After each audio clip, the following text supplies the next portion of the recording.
Congratulations! You've learned a new language. And if you're trying to maintain it and not to get rusty, you are in the right place because I get to share with you so many ways to maintain a language effectively from home.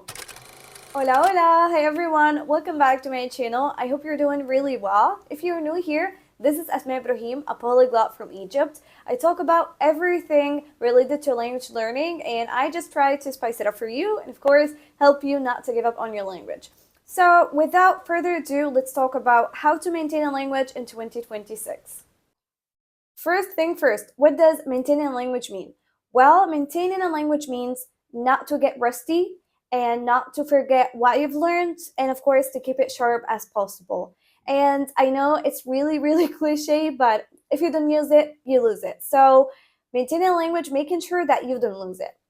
Hey everyone, since I speak 3 foreign languages, I'd like to tell you how I maintain my languages personally. So what I like to do every day is to watch something while having my breakfast. You know, this is literally the best and my favorite part of the day because I get to disconnect from everything around me and just focus on something that I love, that it's, I don't know, language-wise or something that I'm interested in while having breakfast. So I don't need that much attention to pay attention to everything, you know, I just like I'm having fun with it. And also while doing my skincare as well, I listen to a podcast or something, you know, in the other language, of course.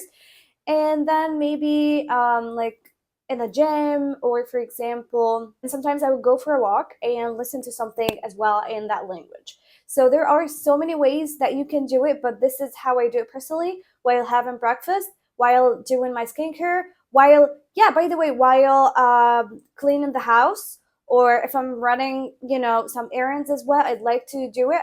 If I have something, you know, that I don't have to pay attention 100%, I go ahead and pick something and I watch it or listen to it. Okay, everyone, another way to maintain my languages is to have a schedule for each and every language. What does that mean? For example, let's start with Spanish. For Spanish, I have to practice Spanish at least 3 times a week. So, for example, I do practice Spanish Mondays, Tuesdays, and Fridays, for example, okay? And Turkish, I have to practice at least twice just to maintain the language.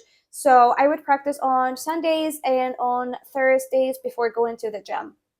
So me personally, that works fine because it suits my life that I work, and I am a content creator as well and I work out. So maybe right now I don't have to, or I can practice each and every day, but at least I'm trying to maintain. So making a schedule that works for you to maintain the language, okay? And if you can maintain like 5 times a week, that's really fun. You know, it depends on each and every one. And for English, I make my videos on YouTube in English, right? And also I work with American clients, so I kind of use the language each and every day at work.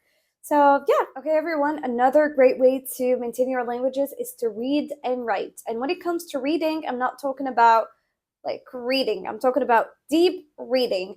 And it's a technique that I'm using personally to maintain my languages. I want to show you how I do it.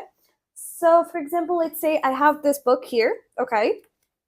So I have here, for example, like 2 pages, okay, that I'm gonna read today. Okay, so I'm not reading like this, silence reading. No.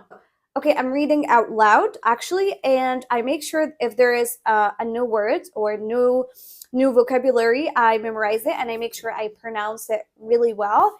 So this one is actually a great way because it's not about the number of pages you read, it's about the quality you get from those 2 pages. Could be no words, it could be better pronunciation, it could be understanding better the grammar. So deep reading is absolutely my go-to when it comes to maintaining my language.